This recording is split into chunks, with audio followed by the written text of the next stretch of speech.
Women hired to nurture and teach children, later accused of taking advantage of their positions and sexually assaulting the kids. What's driving them to molest kids that they should be protecting? Thanks for joining me for Crime Fix. I'm Angenette Levy. Female teachers accused of using their jobs to target their students, who are just kids, for sex. It's happening a lot these days, and some of these cases involve students as young as 12. In Texas, Jaden Charles, a pregnant mother of 4, was arrested in the past week, accused of having sex with multiple students. Police telling local TV stations they have video of Charles at a hotel with a student. Another Texas case, Margaret Claire Burris was charged last month with having an improper relationship with a student after police said they found inappropriate text messages on her phone. In Florida, Lauren King, a paraprofessional, was also charged recently with having sex with a 12-year-old student.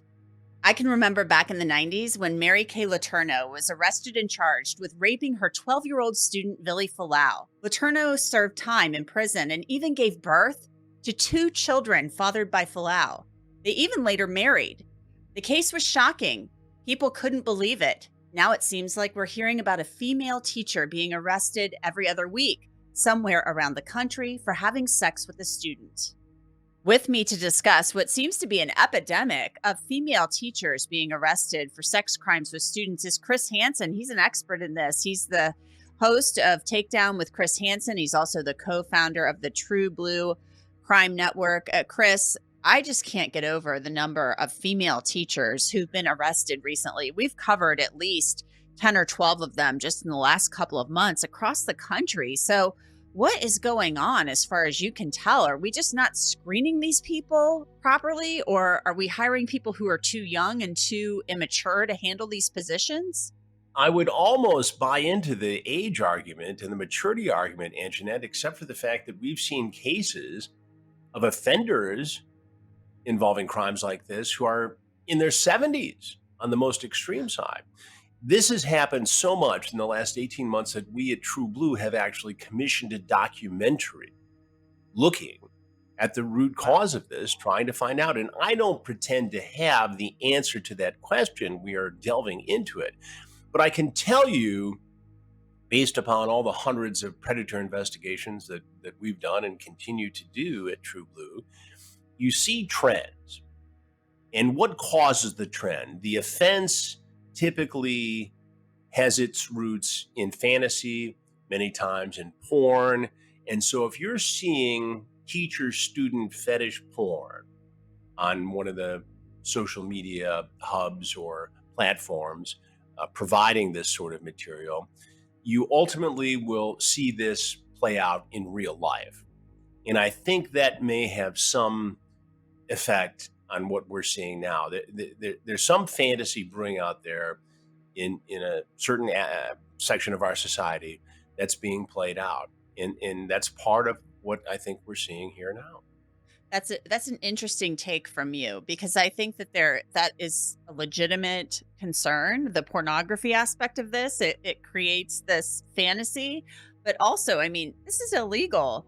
I mean, this is not. Well, it is illegal. This is not. It is illegal. And the other thing that psychiatrists will tell you, Angenette, is that for some of these people, they're acting out an experience that either reflects a very exciting point in their life, or they're trying to catch up with something they missed out on. Predators who talk to me after they're arrested, well, and I don't know whether they're telling me the truth or not, but they will often tell me that they're preying on a girl who's 12, 13, 14, 15 because they felt they missed out when they were 12, 13, 14, 15, and other kids were having sex and they weren't. I don't know if I buy that, but that's what they say.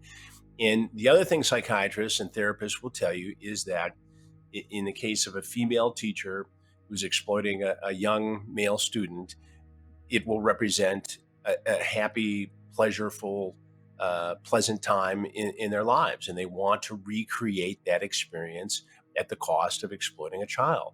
And so I think it all plays together. You know, there's never a single point failure or single point cause in these situations. It's a combination of things that all come to a head. But absolutely, in above being anecdotal, I can tell you that we're seeing more of these cases than ever before. And I've been in this business for 42 years as a reporter and 20 years investigating child predators.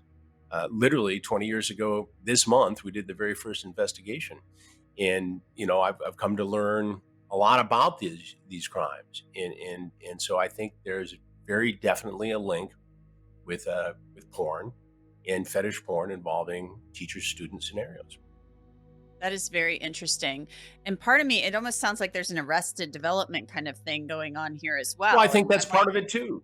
Yeah, but you I shouldn't be agree. in these positions then. I mean, like, Well, come exactly. And, on. and so Like, the question is, are we doing enough to screen people? But if you look right. at the case in the Midwest that we explored on TruBlu a couple months ago, you had literally a woman in her 70s at a private Christian school who was, sexually involved with at least one and maybe more students. Who suspects somebody of that? It doesn't meet the criminal math of what we normally see. So, obviously we need screening. Obviously, school administrators need to be vigilant about who they hire and how quickly they hire, the background checks of those they hire. But, a lot of these cases are slipping through it, and we're seeing more than ever before. They do seem to be slipping through. And I wonder, are we becoming more aware of it? And I think back to when I was in high school, of course. And when I was in high school, I mean, the teachers, we had a couple of younger teachers, right? But all the teachers just seemed like older. They seemed like older than your parents, or at least your parents' age, at least. And it didn't ever seem like somebody, like, I mean, maybe I was just fortunate that we didn't have that going on in the places where I went to school. But it just didn't seem like we heard about it as much. I mean, is it because they're getting caught more these days as well? Because Well, we I have, think there's, you I know, think that's part of it. cell I mean, phones, social again, I think media. it's, yeah, I think it's cell phones. I think it's social media that fuels this from all standpoints, the internet, obviously. But I also think there's more awareness. So there's more opportunity for somebody to report it. There's more, I hope that all these stories we do on predators embolden survivors and victims to come forward and report this. So I think there's more of that. I think, parents do review their children's social media. And a lot of these cases are uncovered because a parent sees something on a cell phone or a tablet. And you can also see odd behavior. If the teacher is picking up your student, from the house and, they're not going on a field trip, or at least not the kind of field trip you want them to go on, it raises suspicions.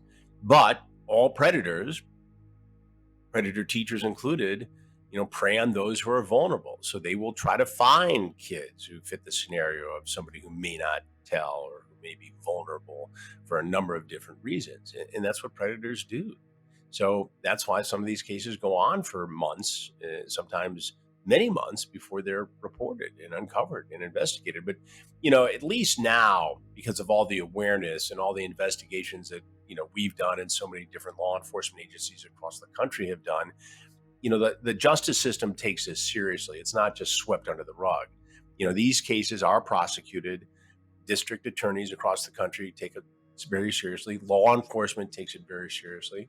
And some of these people are going to prison and they're facing, very, very strict enforcement here.